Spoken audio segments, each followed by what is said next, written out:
அஸ்ஸலாமுஅலைக்கும். Hi friends, எல்லோரும் எப்படி இருக்கீங்க?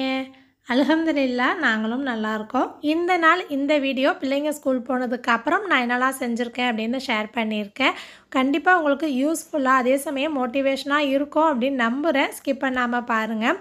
பிள்ளைங்க ஸ்கூலுக்கு ரெடி ஆகும் போதே குட்டி பையனும் சேர்ந்தே எழுந்திரிச்சிருவாங்க. நான் டிஃபன் பாக்ஸ்க்கு பேக் பண்ணி பிள்ளைங்களுக்கு சாப்பாடு கொடுக்குற வரைக்கும் ஹஸ்பண்ட் வந்து பார்த்துப்பாங்க.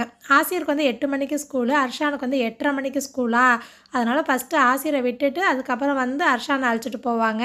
இப்போலாம் அல்ஹம்துலில்லாஹ் பரவாயில்ல. அர்ஷான் வந்து அவன் வேலையை கொஞ்சம் கொஞ்சம் அவனே பார்த்துக்கிட்டுறானா எனக்கு கொஞ்சம் ஈஸியாக இருக்குது. காலையில் 1 மணி நேரம் பரபரன்னு வேலையை பார்த்து இவங்க ஸ்கூல் அந்தான போனதுக்கப்புறம் வரும் பாருங்க ஒரு அமைதி. அது வீட்டுக்கு மட்டும் கிடையாது, நமக்குமே அப்பாடா அப்படிங்கிற மாதிரி இருக்கும். முன்னாடிலாம் கொஞ்சம் நேரம் உட்காருவேன் ரிலாக்ஸாக, சமயத்தில் தூங்கிடுவேன். இப்போ வந்து குட்டிமா நைட்டில் சரியாக தூங்கலை அப்படின்னா கொஞ்சம் நேரம் நானும் தூங்கி எந்திரிப்பேன். அப்படி நைட்டில் நான் கொஞ்சம் நல்லா தூங்கியிருக்கேன் அப்படின்னா ஏதாச்சும் ஒரு ப்ரிப்பரேஷன் மாதிரி செஞ்சு வைப்பேன், சமையல் வேலையை ஆரம்பிப்பேன், க்ளீனிங் வேலை பார்ப்பேன். ஏன்னா க்ளீனிங் வந்து ஒரே நாள் எல்லாத்தையும் என்னால் பார்க்க முடியாது. ஒரு போர்ஷனாக பிரித்து அப்பப்போ அந்த மாதிரி தான் பார்ப்பேன். இந்த டைமில் ஒரு மணி நேரம் கொஞ்சம் அசந்து தூங்குவான். இன்றைக்கி வந்து சமையல் பண்ணுற வேலையும் இல்லை, ஏன்னா வீட்டில் தயிர் சோறே வைக்க சொல்லிட்டாங்களா. நானுமே கொஞ்சம் ஆக்டிவாக தான் இருந்தேன். சரி ஏதாச்சும் ஒரு ப்ரிப்பரேஷன் பண்ணலாம் அப்படின்னு யோசித்தேன். க்ளீனிங் வந்து இன்னொரு நாள் பார்த்துக்கலாம் அப்படின்னு நினச்சிட்டேன். ஒரு 2-3 நாளைக்கு ஈஸியாக இருக்கிற மாதிரி பண்ணிக்கலாமே அப்படின்னு நினச்சேன். தோசை மாவுக்கு தான் ஃபஸ்ட்டு வந்தேன். மாவு இருந்தாலும் பிரச்சனையாக இருக்குது, இல்லைனாலும் கஷ்டமாக இருக்குது. இருந்தால் அதையே எடுத்து சுடுறோமோன்னு தோணுது, இல்லை அப்படின்னா இருந்தால் சுட்டுருக்கலாமே அப்படின்னு தோணுது. ஃபஸ்ட்டு ஒரு தடவை நார்மல் இட்லி தோசை மாவு அரைக்கிறேன் அப்படின்னா அதுக்கப்புறம் 2 தடவை நான் போடவே மாட்டேன். மில்லட்ஸ் வச்சு சிறுதானியம் வச்சு ஏதாச்சும் ஒரு இட்லி தோசை மாவு போட்டுக்குவேன். அப்படி இல்லைனா உளுந்தடை அரைச்சிருவேன். உளுந்தடை நான் அடிக்கடி செய்கிறது தான். அதுக்கப்புறமா தான் இட்லி தோசை மாவுக்கு ஊற வச்சு கிரைண்டரில் அரைச்சி எடுத்துப்பேன். இன்றைக்கி வந்து பார்த்திங்கன்னா கருப்பு கவுனி அரிசி இருந்துச்சு. சரி அதை வச்சு ஊற வச்சிடலாம் அப்படின்னு சொல்லிட்டு எடுத்திருக்கேன். மெஷரிங் கப்போ இல்லைனா கிளாஸு பவுல் எதில் எடுத்தாலும் மற்ற பொருளும் அதுக்கு தகுந்த மாதிரி எடுத்துக்கோங்க.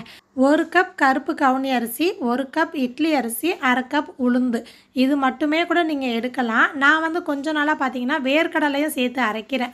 இட்லிலாம் எப்படி இருக்குன்னு காட்டுறேன். 1/2 கப் அளவுக்கு பச்சை வேர்க்கடலை, தோல் எடுக்காதது, வறுத்த கடலை கிடையாது, பச்சை கடலை, அதையுமே சேர்த்துட்டு நல்லா ஒரு 4-5 தடவை வாஷ் பண்ணிவிட்டு ஊற வச்சிடலாம். ஊற வைக்கும் போது 1 டீஸ்பூன் அளவுக்கு வெந்தயம் சேர்த்துருக்கேன். சிறுதானியம் வச்சு இட்லி தோசை மாவு அரைக்கிறோம் அப்படின்னா 2 தடவைக்கு யூஸ் பண்ணுற மாதிரி எடுத்துக்கணும். அதுக்கு மேலே நம்ம எக்ஸ்ட்ராவாக அரைச்சி வச்சு யூஸ் பண்ண முடியாது, அந்தளவுக்கு டேஸ்ட்டு நல்லா இருக்காது. நான் அதுக்கு தகுந்த மாதிரி தான் இன்றைக்கி எடுத்திருக்கேன். அதே மாதிரி அதிக நேரம் ஊற வச்சு அரைக்கிறதும் ரொம்ப நல்லது. அதுவும் கருப்பரிசி அப்படின்னா ஒரு 10 மணி நேரமாச்சும் குறைஞ்சதும் ஊறணும். அப்போ தான் மிக்சியில் அரைக்கும் போது நல்லா அரைஞ்சு வரும். ஊற வச்ச தண்ணியை சேர்த்து தானே எப்போதும் அரைப்போம். அதனால் நல்ல தண்ணியை சேர்த்துட்டு 1 டீஸ்பூன் அளவுக்கு வெந்தயம் சேர்த்து ஊற வச்சுட்டேன். அடுத்தது மல்டி பர்பஸாக நிறைய ரெசிபிக்கு யூஸ் பண்ணுற மாதிரி ஒரு சாஸ் வந்து ரெடி பண்ண போகிறேன். அதுக்கு வந்து 4 தக்காளி, 1 கேரட்டு, சின்ன துண்டு பீட்ரூட் வந்து கொஞ்சம் பெருசாக போட்டோம் அப்படின்னா கலர் ரொம்ப திக்காகிடும். இது வந்து கிட்டத்தட்ட டொமேட்டோ கெச்சப் மாதிரி தான். ஒரு சில பொருள் மட்டும் எக்ஸ்ட்ராவாக சேர்த்துருக்கேன். தக்காளி கட் பண்ணும் போதே மேல் பகுதியோடு சேர்த்து நடுத்தண்டியை லேசாக கட் பண்ணிடணும். அப்போ தான் கெட்டு போகாமல் இருக்கும். நான் ரெடி பண்ண இந்த சாஸ் வந்து பார்த்திங்கன்னா எனக்கு 1 வாரம் வரைக்குமே வீட்டில் வந்துடும். எதுக்கெல்லாம் யூஸ் பண்ணலாம் அப்படிங்கிறத நான் சொல்கிறேன். எல்லாத்தையுமே ரஃப்பாக கட் பண்ணிக்கலாம், ஏன்னா குக்கரில் போட்டு தானே வேக வைக்க போகிறோம். எல்லாத்தையுமே கட் பண்ணி எடுத்துகிட்டு ஒரு குக்கரில் சேர்த்துட்டு ஒரே ஒரு பல்லாரி வெங்காயம் அதையுமே கட் பண்ணி சேர்த்துருக்கேன். பூண்டு வந்து நான் பிள்ளைக்கு ஃபீட் பண்ணுறதுனால எப்போதுமே இந்த மாதிரி ரெடி பண்ணிவிட்டு கண்ணாடி பாட்டிலில் போட்டு ஃப்ரிட்ஜில் வச்சுருப்பேன். அதுலேருந்து ஒரு 10லேருந்து இல்லை ஒரு 15 பூண்டு, இது வந்து நாட்டு பூண்டு சின்னதாக இருக்கும்ல, அதனால் 15 பூண்டு எடுத்திருக்கேன். மலை பூண்டு எடுக்கிறீங்க அப்படின்னா 10 பூண்டு எடுத்தால் போதும். 2 டேபிள் ஸ்பூன் ஃபுல்லாக வந்து நாட்டு சர்க்கரை சேர்த்துட்டு 1 டேபிள் ஸ்பூன் உப்பு, ப்ரிசர்வேட்டிவ்க்காக வந்து கெட்டு போகாமல் இருக்கணும் அப்படின்னா வினிகர் சேர்க்கலாம். நான் கொஞ்சமாக தானே செய்கிறேன், அதனால் 2 டேபிள் ஸ்பூன் சேர்த்துருக்கேன். அதிகமாக செய்கிறீங்க அப்படின்னா 1/4 கப் அளவுக்கு வினிகர் சேர்க்கலாம். கொஞ்சமாக 1/4 கப் அளவுக்கு தண்ணி அதிகமாக சேர்க்க வேணாம். ஏன்னா தக்காளியே தண்ணி விடும்ல. ஸோ அந்த மாதிரி போட்டு ஊற்றிட்டு மூடி வச்சுட்டு ஒரு 3லேருந்து 4 விசில் வச்சிடலாம். அப்போ தான் அந்த கேரட், பீட்ரூட், அப்புறம் தக்காளி எல்லாமே நல்லா வெந்து வந்துடும். 3, 4 விசில் வைக்கும்போதே நல்லா வெந்துடும். நான் தண்ணியே கம்மியாக சேர்த்தா நான் எந்த அளவுக்கு தண்ணி விட்டுருக்கு பாருங்கள். ஃபேனுக்கு கீழே வச்சு நல்லா ஆற வச்சுட்டு மிக்ஸி ஜாரில் போட்டு அரைக்கலாம். நான் கொஞ்சம் சூடு இருக்கும்போதே அரைக்க ஆரம்பிச்சிட்டேன். அப்புறம் பிள்ளை வேற முழிச்சிருவானா, அதனால் டப்பாவில் வந்து கொஞ்சமாக தான் மிளகாய்த்தூள் இருந்துச்சு. நீங்கள் எக்ஸ்ட்ரா வேணும்னா சேர்க்கலாம். ஒரு 1/2 டேபிள் ஸ்பூன் மிளகாய்த்தூளும், காஷ்மீர் மிளகாய்த்தூள் 1/2 டேபிள் ஸ்பூன், அப்புறம் கார்ன்ஃப்ளவர் வந்து 1 டேபிள் ஸ்பூன் ஃபுல்லாக சேர்த்துட்டு அந்த வேக வச்சுருந்த தண்ணி அது கொஞ்சமாக சேர்த்து நல்ல ஒரு பேஸ்ட்டாக அரைச்சி எடுத்துகிட்டு மீதி இருந்த தண்ணியும் சேர்த்துட்டேன். இந்த மாதிரி ஸ்ட்ரைனரில் வச்சு வடிகட்டணும் அப்படின்னா அந்த தக்காளியோட விதைலாம் இருக்கும் இல்லையா, எல்லாமே நமக்கு நல்லா வடிஞ்சு வந்துடும். வடிகட்டின சாஸை ஒரு கனமான பாத்திரத்தில், அப்படி இல்லைன்னா குக்கரில் கூட வைக்கலாம். ஏன்னா குக்கரே அடிகனமாக இருக்குமா, அடி பிடிக்காது. நான் வந்து வீடியோவில் கரெக்டாக தெரியணுமேங்கிறதுக்காக ஒரு பேன் எடுத்திருக்கேன். ஒரு 5 நிமிஷம் ஸ்டவ்வில் வச்சு கிண்டிக்கிட்டே இருக்கும்போது திக்காகி வந்துடும். நம்ம கார்ன்ஃப்ளவர் சேர்த்துருக்கிறதுனால சீக்கிரமே திக்காகிடும். 5லேருந்து 10 நிமிஷம் கிட்ட தான் ஆகும். அதுக்கப்புறம் ஒரு கரண்டியில் எடுத்து நடுவில் ஒரு கோடு போட்டு பார்க்கும்போது தண்ணி விடாமல் ஒன்றோட ஒன்று ஒட்டாமல் 2ம் பிரிஞ்சிருக்கும். அந்த மாதிரி இருந்தால் கன்சிஸ்டன்சி கரெக்டாக இருக்குது அப்படின்னு அர்த்தம். சாஸ் ரெடி பண்ணியாச்சு. இப்போ இதை எதுக்கெல்லாம் யூஸ் பண்ணலாம் அப்படின்னு நினைப்பீங்க. டொமேட்டோ கெச்சப் எங்கெல்லாம் யூஸ் பண்ணுறோமோ அந்த இடத்துலலாம் இந்த சாஸை யூஸ் பண்ணலாம். அதுவும் நம்ம கேரட், பீட்ரூட்லாம் சேர்த்ததுனால இன்னுமே ஹெல்த்தியாக இருக்கும். இன்னும் எடுத்துக்காட்டுக்கு சொல்லணும் அப்படின்னா ஃப்ரைட் ரைஸ், நூடுல்ஸ்லாம் பண்ணுறோம்ல, அப்போது சோயா சாஸ் கூட இந்த சாஸை மிக்ஸ் பண்ணிவிட்டு சிம்பிளாக ஒரு வெஜிடபிள்ஸ் போட்டு நம்ம ஃப்ரைட் ரைஸ், நூடுல்ஸ் பண்ணிடலாம். இதில் வந்து ஒரிகானோ, சில்லி ஃப்ளேக்ஸ்லாம் எக்ஸ்ட்ராவாக சேர்த்துட்டு பீஸாவுக்கு ஒரு பீஸா சாஸாவோ இல்லை பிரெட் பீஸாக்கும் சேர்த்து செய்யலாம். அப்படி இல்லைனா சிம்பிளாக சொல்கிறேன், ரொட்டி சப்பாத்தி இருக்கும்ல, அதுக்கு மேலே வந்து எக் ரோல் பண்ணிவிட்டு இந்த சாஸும் மயோனைஸும் மிக்ஸ் பண்ணி பிள்ளைங்களுக்கு ரோல் பண்ணி ஸ்கூலுக்கு கொடுத்து விடலாம். ஸோ நான் எல்லாமே வந்து வரக்கூடிய வீடியோவில் இல்லைனா ஷார்ட்ஸில் வந்து ஷேர் பண்ணுறேன். சொட்டு தண்ணி கூட இல்லாத கண்ணாடி பாட்டிலில் எடுத்துட்டு நல்லா ஆற வச்சுட்டு ஃப்ரிட்ஜில் எடுத்து வச்சா 1 மாதம் கூட கெட்டு போகாது.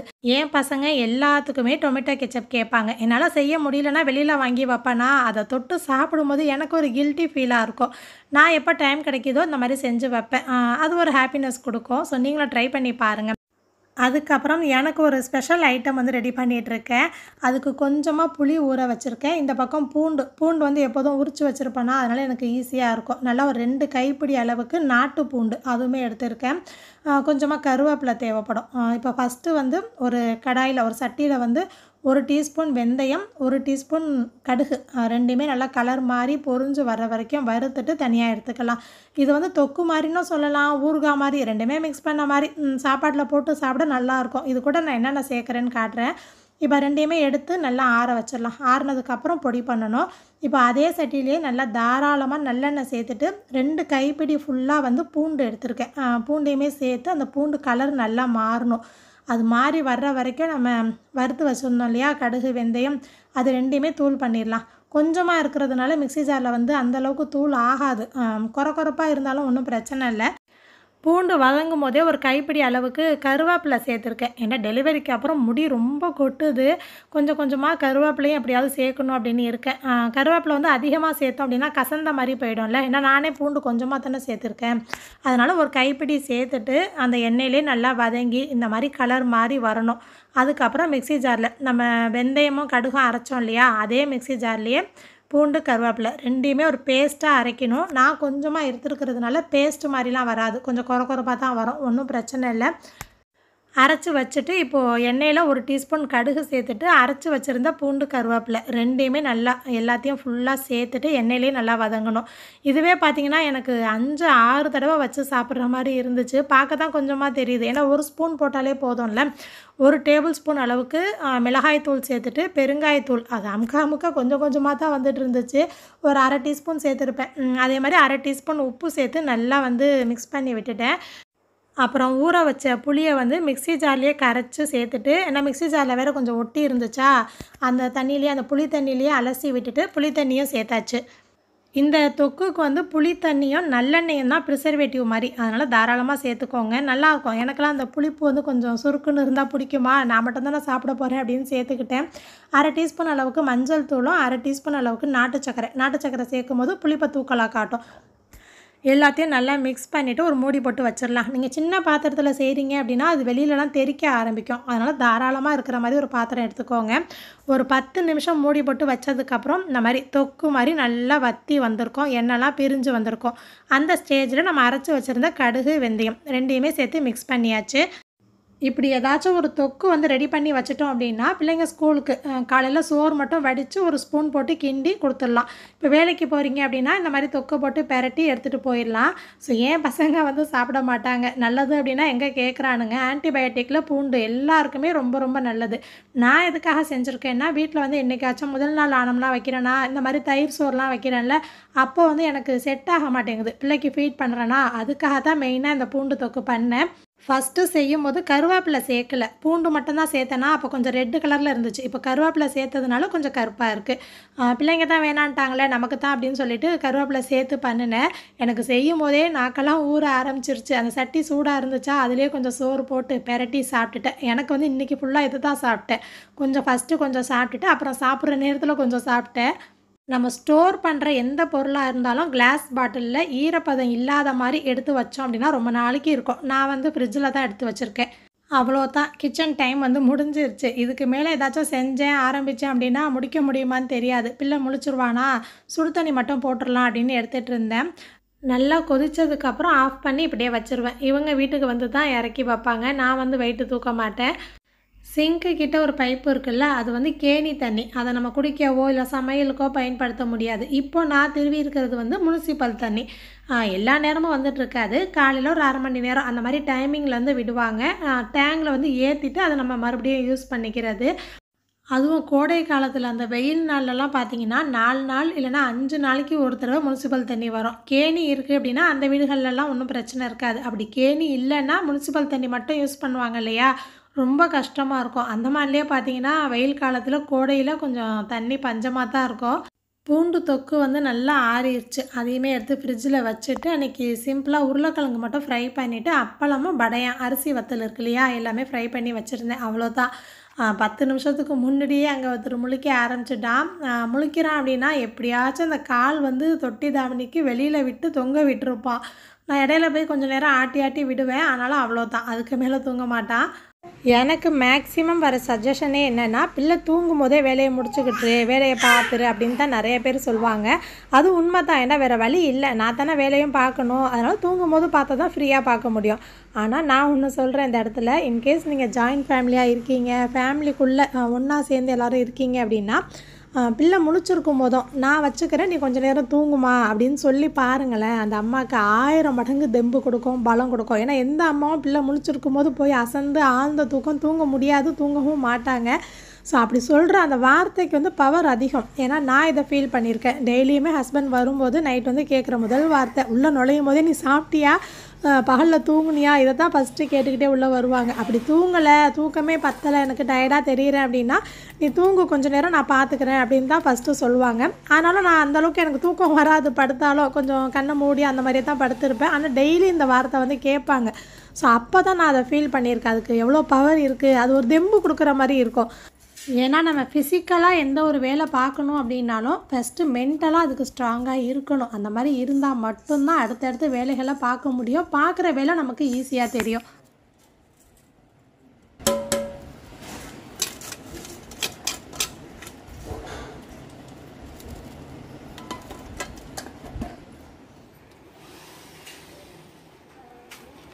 நேற்றே கருப்பு உளுந்து நல்லா வாஷ் பண்ணிவிட்டு துணியில் தூங்கும்போது வீட்டு வேலை வீடியோ எடுக்கிறது எல்லாமே பார்க்குறேன். முழிச்சிருக்கும் போது தான் வீடியோவுக்கு பேசுகிறேன்னா இப்படி தான் திரும்ப திரும்ப பேசுகிற மாதிரி இருக்கும். தூங்க போட்டுகிட்டே நான் வந்துடுறேன், அப்போ தான் கரெக்டாக இருக்கும். ஸோ கருப்பு உளுந்து வந்து நல்லா வாஷ் பண்ணிவிட்டு துணியில் போட்டு காய வச்சுருந்தேன். அதை இன்றைக்கி லேசான அந்த நிழல் சூடில் தட்டில் கொட்டி காய வச்சு எடுத்து வச்சுருக்கேன். கருப்பு உளுந்து வந்து 15 நாளைக்கு 2 தடவை எப்படியாச்சும் எடுத்துருவேன். ஒன்று களி இல்லைனா கஞ்சி, அதுக்கு இல்லை அதுவும் இல்லைனா அடை மாதிரி சுட்டு சாப்பிட்றது. களி கிண்டிட்டோம் அப்படின்னா ஒரு 2 நாளைக்கு ஒரு 3 நாளைக்கு வச்சு சாப்பிட்லாம், கொஞ்சம் கவலை இல்லாமல் இருக்கும்.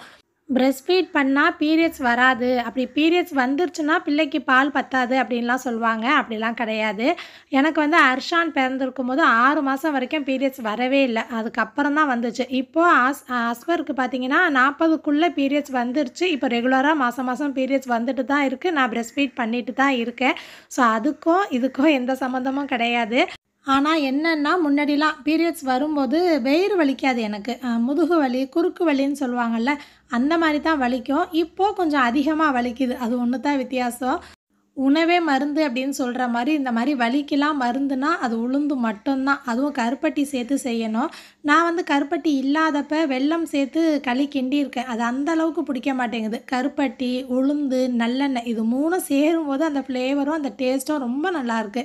ஸோ இந்த தடவை கருப்பட்டியும் நல்லா ஃப்ரெஷ்ஷாக சூப்பராக இருந்துச்சு. 1/4 கிலோ கருப்பட்டியில் பாதி கருப்பட்டி எடுத்திருக்கேன். 1 கப் உளுந்துக்கு 1/4 கப் அளவுக்கு பச்சரிசி 2மே கலர் மாறி வாசனை வர்ற வரைக்கும் நல்லா வறுத்துட்டு தனியாக ஆற வச்சுருக்கேன். கருப்பட்டியும் இந்த பக்கம் காய்ச்சறதுக்கு வச்சுருக்கேன். அந்த எண்ணெய் சட்டி வந்து அந்த இரும்பு சட்டியா சூடாக தானே இருக்கும். ஸோ அந்த சூடு இருக்கும்போதே ரவை, பாசிப்பருப்புலாம் வறுத்து வச்சுக்கிட்டுறலாம். ஏன்னா உளுந்தை வந்து அரைச்சி அதுக்கப்புறம் களி கிண்டணும். மறுபடியும் அந்த சட்டி வேறு சூடு வரணும்ல, அந்த சூடு வேஸ்ட்டாக வேணாமேன்னு அதெல்லாம் வறுத்துட்ருக்கேன் சைடில். இந்த பக்கம் வந்து கருப்பட்டியும் நல்லா காய்ச்சி வந்துருச்சு. ஏலக்காய்க்கு பதில் சுக்கு சேர்த்தா நல்லாயிருக்கும் அப்படின்னு நிறைய பேர் என்கிட்ட கமெண்ட்டில் சொல்லியிருக்கீங்க. இன்னுமே நான் சேர்த்து பண்ணவே இல்லை. இன்ஷால்லா ஒரு தடவை நானும் அப்படி ட்ரை பண்ணி பார்க்குறேன். என்ன ரெகுலராக ஃபாலோ பண்ணிக்கிட்டே வரீங்கன்னா கண்டிப்பாக தெரிஞ்சிருக்கும். நான் நிறைய வீடியோஸில் உளுந்து களிக்கின்றதை காட்டிக்கிட்டே தான் வரேன். இன்னமும் காட்டிக்கிட்டே தான் இருப்பேன். அப்படியாச்சும் உங்களுக்கு வந்து நம்மளும் செஞ்சு சாப்பிட்லாம் அப்படின்னு யாருக்காச்சும் ஒருத்தவங்க 2 பேருக்கு தோணுச்சுன்னா கூட நல்லது தானே. ஸோ உளுந்து, பச்சரிசி 2யுமே வந்து நல்லா அரைச்சிட்டு ஒரு தடவை சலிச்சிடணும். சலிச்சதுக்கப்புறம் அந்த கப்பி மாதிரி தூள் மாதிரி இருக்குமா, அதை மறுபடியும் மிக்சியில் போட்டு மறுபடியும் ஒரு ஓட்டிட்டு வந்துட்டேன். சலிச்சு செஞ்சால் தான் களிலாம் நல்லாயிருக்கும். இல்லைனா வாயில் அந்த நர நரன்னு தென்படுற மாதிரி இருக்கும். இந்த மாதிரி மாவு ரெடி பண்ணி வச்சுட்டோம் அப்படின்னா இந்த மாவுலேருந்து உளுந்து கஞ்சி காய்ச்சிக்கலாம், உளுந்து புட்டு செஞ்சுக்கலாம். எனக்கு வந்து ரொம்ப ஃபேவரேட்னா களி தான். அதை செய்யணுமேன்னு தான் சமயத்தில் அலுப்பு பார்த்துட்டு கஞ்சி காய்ச்சிடுறது. ஆனால் செஞ்சுட்டா ஒரு 3 நாள் கவலை இல்லாமல் வச்சு சாப்பிட்லாம். ரவை, பாசிப்பருப்பு எல்லாமே வறுத்து வந்துருச்சு. பாசிப்பருப்பு வேறு லேசாக கருகிருச்சு. அதை மட்டும் எடுத்துட்டு மற்றபடி எல்லாத்தையும் எடுத்து தனியாக வச்சுட்டேன். இன்னுமே வந்து மிளகு, ஜீரகம், அப்புறம் சேமியா அதெல்லாம் வறுக்கிறதுக்கு இருக்குது. நாளைக்கு பார்த்துக்கலாம் அப்படின்னு இதை மட்டும் இன்றைக்கி ரெடி பண்ணியிருக்கேன். நான் அரைச்ச மாவுலேருந்து 1 கப் அளவுக்கு எடுத்திருக்கேன். அளவுகள் அப்படின்னு பார்த்தீங்கன்னா நல்லெண்ணெய் அரை கப் எடுக்கணும். அரைச்ச மாவு 1 கப்பு 1 பங்கு எடுக்கணும். நம்ம கருப்பட்டி காய்ச்சி வச்சுருக்கோம் இல்லையா, தண்ணி கலந்து, அது வந்து 2.5 பங்கு இருக்கணும். அந்த மாதிரி இருந்தால் கரெக்டாக இருக்கும். ஸோ எல்லாத்தையும் ஒன்றா சேர்த்து கட்டி இல்லாத மாதிரி மிக்ஸ் பண்ணிவிட்டு அதுக்கப்புறமா கடாயில் வச்சு கிண்டிக்கிட்டே வந்து கொஞ்சம் கொஞ்சமாக நல்லெண்ணெய் சேர்த்து கிண்டிக்கிட்டே வரும்போது ஹல்வா மாதிரி நல்லா திரண்டு வரும். முதல்ல நம்ம செய்ய ஆரம்பிக்கும் போது நல்லெண்ணெய் எல்லாத்தையுமே இழுத்துரும். அதுக்கப்புறம் கொஞ்சம் நேரம் ஆக ஆக எண்ணெய் விட ஆரம்பிக்கும். இந்த மாதிரி ஒட்டாமல் வரும்போது அவ்வளோதான், நமக்கு கரெக்டாக வந்துருச்சு அப்படின்னு அர்த்தம். ஒரு நாளைக்கு இந்த கப் அளவுக்கு சாப்பிட்டா கூட போதும். நான் வந்து இடையில கிச்சனில் வரும்போது போகும்போதெல்லாம் கொஞ்சம் சாப்பிட்டுட்டே இருப்பேன்.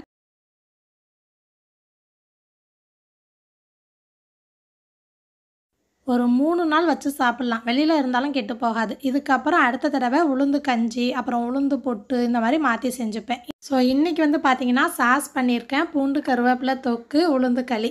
எங்கள் சாஸில் பாதி காணும் அப்படின்னு நினைக்காதீங்க. பிள்ளைங்க வந்து ஈவினிங்கில் நூடுல்ஸும் ஃப்ரெஞ்ச் ஃப்ரைஸும் கேட்டாங்க.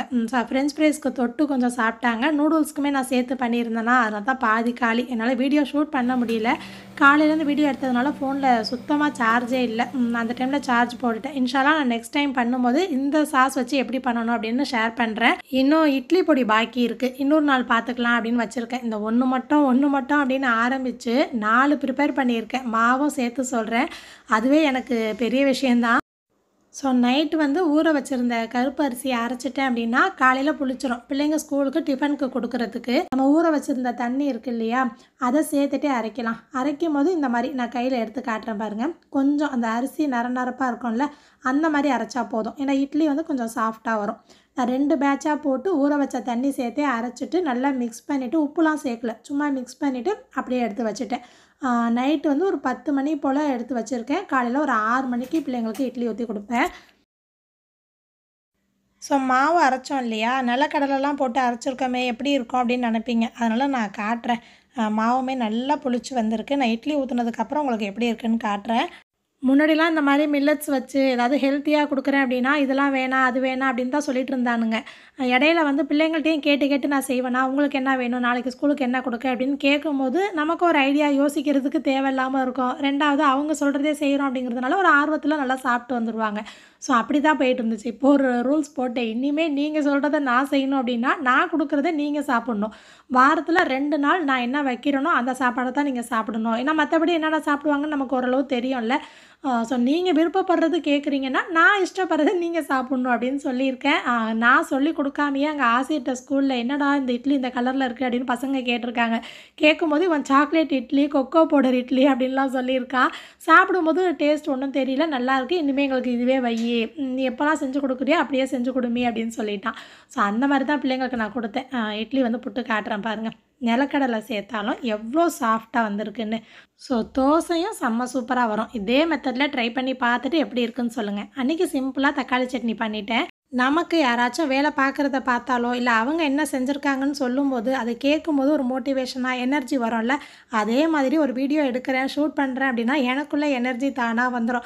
காலையில் கொஞ்சம் ப்ரிப்பரேஷன் செய்கிறத பண்ணலாம், வீடியோ எடுக்கலாம் அப்படின்னு தான் ஆரம்பித்தேன். உளுந்து களிலாம் இப்போ செய்யணும் அப்படிங்கிற லிஸ்ட்லேயே இல்லை. அதுவுமே செஞ்சு முடிச்சுட்டேன். இன்றைக்கி வந்து ஏதோ அஸ்பர் கொஞ்சம் டைம் கொடுத்ததுனால ஒரே நாள் செய்ய முடிஞ்சிச்சு. இதே மாதிரி எல்லா நாளும் இருக்காது.